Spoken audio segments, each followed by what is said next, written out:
जय हिंद जय भारत मेरे प्यारे बच्चों। आपको जो 22 फरवरी को हिंदी का पेपर होगा उससे संबंधित आज ये वीडियो है। जिस बच्चे की कुछ भी तैयारी नहीं है वह मैं मेरी इस वीडियो को देखकर इस वीडियो में आपको ऐसे ट्रिक बताऊंगा कि आपके जो बहुविकल्प एक नंबर के बहुविकल्प आएंगे 20। अगर आपने इस वीडियो को देख लिया तो आपके 20 में से 20 नंबर भी आ सकते हैं। ठीक है, तो इस वीडियो को शुरू करने पहले मैं आपको दिखाता हूँ ये बोर्ड की कॉपी आपकी कैसी आती है। ये बोर्ड की कॉपी है। ठीक है बच्चे, बोर्ड की कॉपी देखो, ये इस तरह से बोर्ड की कॉपी। अगर ऐसी कॉपी कोरी कॉपी निकलती है तो उसे अपने कक्ष निरीक्षक से बदल लें। ठीक है, ये बोर्ड की कॉपी है। अगर ऐसा जैसे ये कोरा पेपर आ गया तो तुरंत कक्ष निरीक्षक से हाथों हाथ बदल लें। अगर आपने इस पर कुछ लिख लिया या आपने इसकी एंट्री कर दी तो ये फिर बदली नहीं जा सकती। तो इसलिए कॉपी पे एंट्री करने से पहले पूरी कॉपी देख लें, कोई पेपर मिस प्रिंट तो नहीं है। अगर मिस प्रिंट है तो जो आपके कक्ष निरीक्षक है उनसे ये अवश्य बदल लें। ठीक है बच्चे, तब हम अपना पेपर शुरू करते हैं। देखो बच्चे, पहला जो हमारा सवाल आएगा शुक्ल युग और शुक्लोत्तर युग है। हमारे जो सिलेबस में है शुक्ल युग और शुक्लोत्तर युग। शुक्ल युग को हम छायावादी युग के नाम से भी जानते हैं। किस युग के नाम से जानते हैं? छायावादी युग के नाम से। छायावादी युग के जो कवि हैं उनको आपको नाम याद करने हैं, जैसे नंद दुलारे वाजपेयी, हजारी प्रसाद द्विवेदी, राम कुमार वर्मा, ठीक है, महादेवी वर्मा। इनमें सबसे प्रसिद्ध महादेवी वर्मा है। ठीक है, शुक्ल युग में सबसे प्रसिद्ध महादेवी वर्मा। महादेवी वर्मा भी आपको जीवनी याद करनी है। इसी तरह सुमित्रानंदन पंत, जयशंकर प्रसाद। दो आपको शुक्ल युग में दो दो याद करने हैं। नंबर 1 जयशंकर प्रसाद, जयशंकर प्रसाद ये आपको याद करना है। और दूसरा करना है महादेवी वर्मा, महादेवी वर्मा। इनसे संबंधित सवाल हर साल परीक्षा में आते हैं, जयशंकर प्रसाद और महादेवी वर्मा। और ये दोनों ही द्विवेदी युग के हैं। दोनों ही ये शुक्ल युग के लेखक हैं। दोनों ही शुक्ल युग के लेखक हैं, जिसे छायावादी युग भी कहा जाता है। और एक है शुक्ल युग के रामचंद्र शुक्ल। तीसरे लिख देंगे रामचंद्र शुक्ल, रामचंद्र शुक्ल लिख देंगे। 1 2 3 इन तीनों से ही संबंधित सवाल मालूम किए जाते हैं। जीवनी एक नंबर के सवाल भी। ठीक है, इन तीनों को आपको लटके जाना है, जयशंकर प्रसाद, महादेवी वर्मा और रामचंद्र शुक्ल।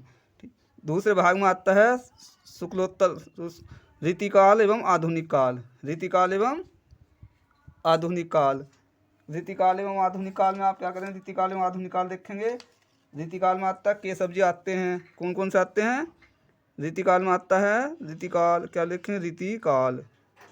रीतिकाल में सबसे प्रसिद्ध कवि आते हैं केशव जी।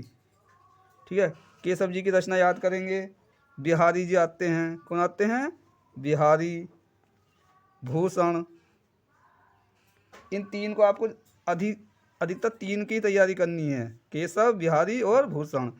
केशव, बिहारी और भूषण इन तीनों से ही सवाल मालूम किए जाते हैं। आधुनिक काल, इसमें आधुनिक रीतिकाल से भी सवाल पूछा जाएगा और आधुनिक काल से सवाल पूछा जाता है कि आधुनिक काल क्या है। आधुनिक काल सवाल पूछा जाता है। आधुनिक काल में आता है जैसे द्विवेदी युग से कभी सवाल पूछा जाता है, द्विवेदी युग की समय सीमा क्या है, आधुनिक काल की समय सीमा क्या है, रीतिकाल की समय सीमा क्या है। समय सीमा से संबंधित एक सवाल हर साल आता है कि शुक्ल युग की समय सीमा क्या है, रीतिकाल की समय सीमा क्या है, आधुनिक काल की समय सीमा क्या है। ये आपको याद करनी है, ये समय सीमा आपको याद करनी है, यह हर साल ही परीक्षा में आती है। अब सवाल नंबर 3 आता है हमारा रस। सवाल नंबर 3 आता है रस। रस को जरा ध्यान से देखेंगे। आपके सिलेबस में हास्य व करुण, हास्य व करुण रस हैं। करुण रस हैं। कितने रस हैं? 2 रस है, हास्य व करुण। लेकिन आपके जो बहुविकल्प परीक्षा होगी उसमें 4 विकल्प होंगे। कितने विकल्प होंगे? 4 विकल्प होंगे, जिनमें से 2 विकल्प तो बिल्कुल ही गलत होंगे, जो आपके सिलेबस में नहीं होंगे, हास्य और करुण में। ठीक है, तो उन हास्य का मतलब है हास और करुण का मतलब है शोक। तो वहाँ आपको ये देखना है, हास्य का वो देखना तो हास लिख देना और करुण का देख मालूम क्या है तो शोक लिख देना। इनसे अलग जो भी विकल्प होंगे वे बिल्कुल गलत होंगे। ठीक है, तो आपको वहाँ ध्यान देना है कि हमारे सिलेबस में 2 ही हैं, हास्य व करुण। ठीक है, वहाँ सिलेबस 4 मतलब ऑब्जेक्टिव में 4 विकल्प होंगे, 4 में आपको दो देखने हैं, 2 आपको बिल्कुल ही गलत काट देने हैं। ठीक है, तीसरा आता है अलंकार। अलंकार में आता है उपमा। कौन सा? उपमा। रूपक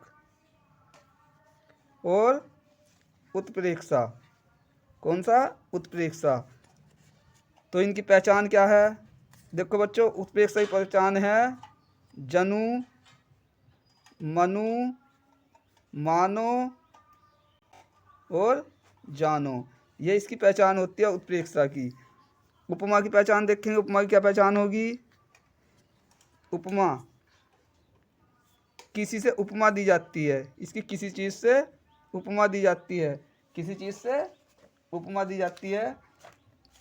उपमा की पहचान करेंगे, क्या करेंगे उपमा की किस चीज़ से? जब इसकी उपमा, अब हम बताते हैं उपमा। उत्प्रेक्षा मैंने आपको बता दिया, जनु, मनु, मानो, जानो आते हैं, तो ये इसकी पहचान होती है।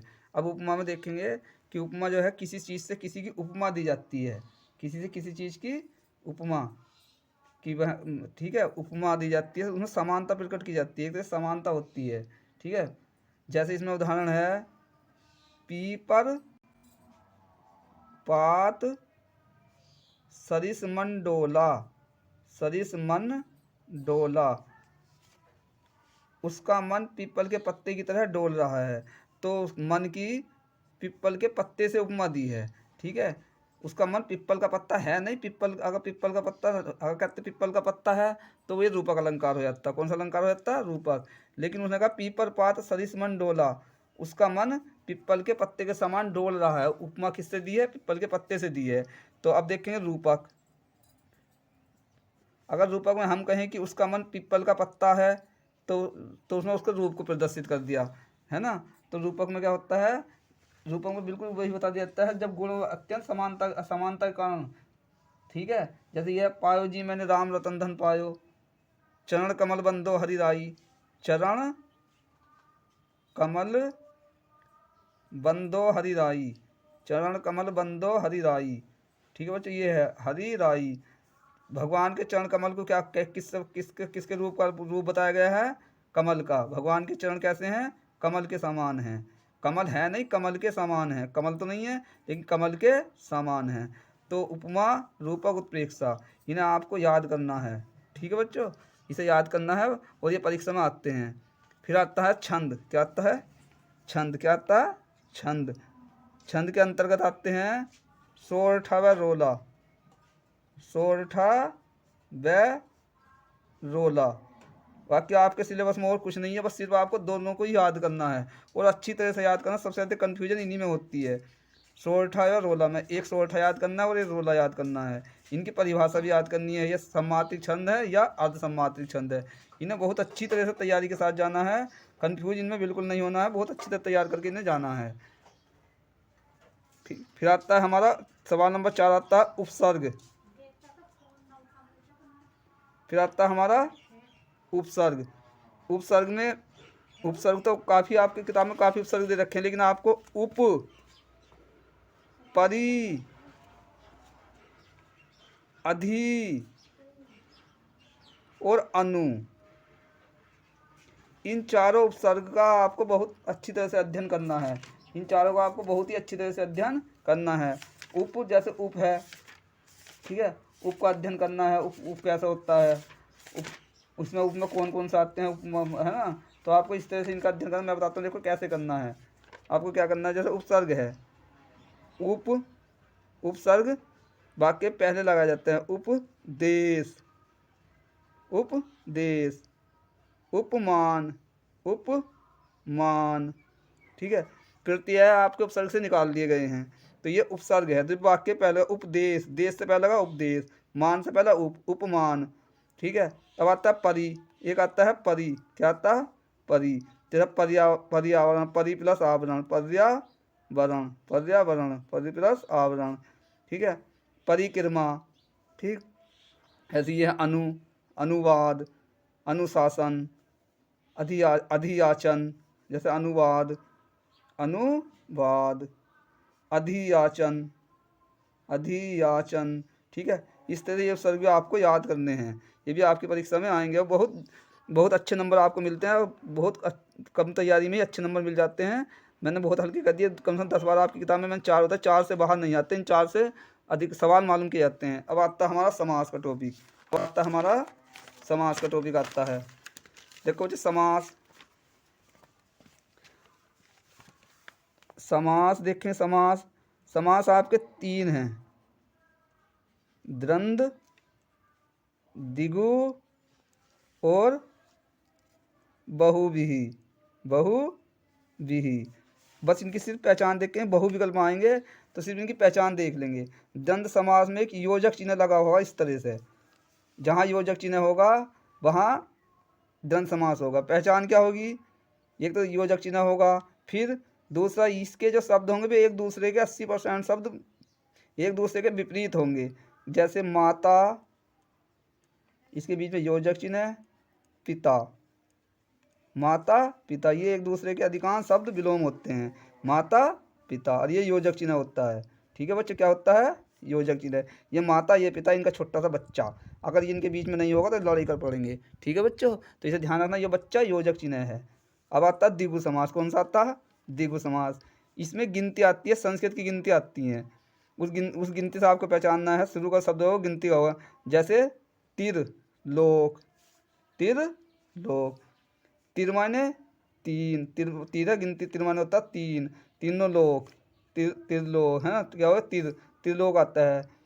जैसे चौपाई, चौपाई, चौराहा, चौराहा। ठीक है, तो जिसमें चार राहों का समूह, चारपाई। ठीक है, अब आता है बहुव्रीहि। बहुव्रीहि की पहचान क्या है, जो दुनिया में बहुत सारे ना हो, अधिकांश तो ये बहुत सारे नहीं होंगे। दूसरी पहचान है कि इसका पहले पद की प्रधानता नहीं होगी, दूसरे पद की प्रधानता भी नहीं होगी, जो तीसरा पद होगा उसकी प्रधानता होगी, वो तीसरा पद अपना अर्थ देगा। जैसे हम बताते हैं दशानन, दशानन, इसका मतलब हो गया 10 प्लस आनन। 10 माने 10, आनन माने मुँह, आनन माने मुँह, अर्थात जिसके 10 मुख हो, यानी 10 मुँह हो। तो वह कौन था, रावण। दुनिया में रावण एक ही हुआ धरती पे, है ना, और अधिकांश ये नाम भगवान के नाम पर, देवताओं के नाम पर ही होते हैं। ठीक है, तो 10 मुँह रावण एक ही है, ना तो 10 की प्रधानता ना मुँह की। नया शब्द बन गया रावण। क्या बन गया, रावण। जैसे चक्रपाणी, चक्र है जिसके हाथ में, है ना, तो इसी तरह से बहुव्रीहि समास होते हैं। तो इसमें तीसरा पद प्रधान होता है, ये आपको ध्यान रखना है। द्वंद्व में योजक चिन्ह होता है, एक दूसरे विपरीत होते हैं। द्विगु में गिनती आती है, वो बहुव्रीहि में कोई तीसरा पद प्रधान होता है। ठीक है, तद्भव, तत्सम, पर्यायवाची, ये भी आपकी परीक्षा में 3 अंक में आएंगे। ठीक है, और 1+1, 1+1, 1+1 करके आते हैं। तद्भव, तत्सम, पर्यायवाची, यह आपने कक्षा 6, 7, 8 में पढ़े होंगे।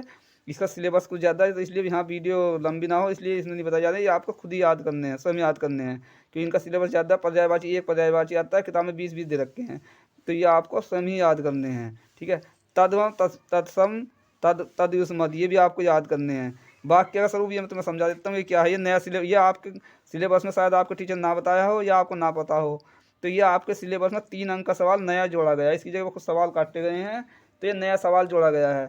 पहला आता है इसमें छठे पे, वाक्य का स्वरूप, यानी वाक्य का रूप क्या है, यानी वाक्य के भेद। कुछ वाक्य के भेद होते हैं, है ना, वाक्य के भेद, जैसे इच्छावाचक वाक्य है। ठीक है, वे वाक्य के भेद आपको याद करने हैं। ये वाक्य का स्वरूप, वाक्य का प्रयोग, वाक्य परिवर्तन, ये मैं आपको तीनों अपनी नेक्स्ट वीडियो में आपको बहुत अच्छी तरह से समझाऊंगा। फिर भी यहाँ देखो थोड़ा समझा देता हूँ अभी भी। वाक्य का स्वरूप, वाक्य भेद में इच्छावाचक, ऐसे जितने भी वाक्य भेद है वे वाक्य भेद आपको याद करने हैं। वाच्य परिवर्तन, कृतवाच्य, क्रमवाच्य, भाववाच्य। एक वाच्य प्रयोग आता है, वाच्य में परिवर्तन आता है। ठीक है, वाच्य प्रयोग व परिवर्तन, कृतवाच्य, क्रमवाच्य, भाववाच्य। पद परिचय में विकारी व अविकारी शब्द आते हैं। कौन से आते हैं, विकारी। विकारी में संज्ञा आता है और अविकारी में क्रिया विश्लेषण आता है। वीडियो ज़्यादा बड़ी ना हो इसलिए मैं इन नए सिलेबस को आपको नेक्स्ट वीडियो में समझाऊंगा, कि आपको नेक्स्ट वीडियो में बड़े ध्यान से समझना है। और ये 3 नंबर का नेक्स्ट ये आपको करके आना है, क्योंकि नया सिलेबस है, ये आपको करके आना है। ठीक है बच्चों, ठीक है, तो आपको मेरी वीडियो कैसी लगी, सब्सक्राइब करें, लाइक करें।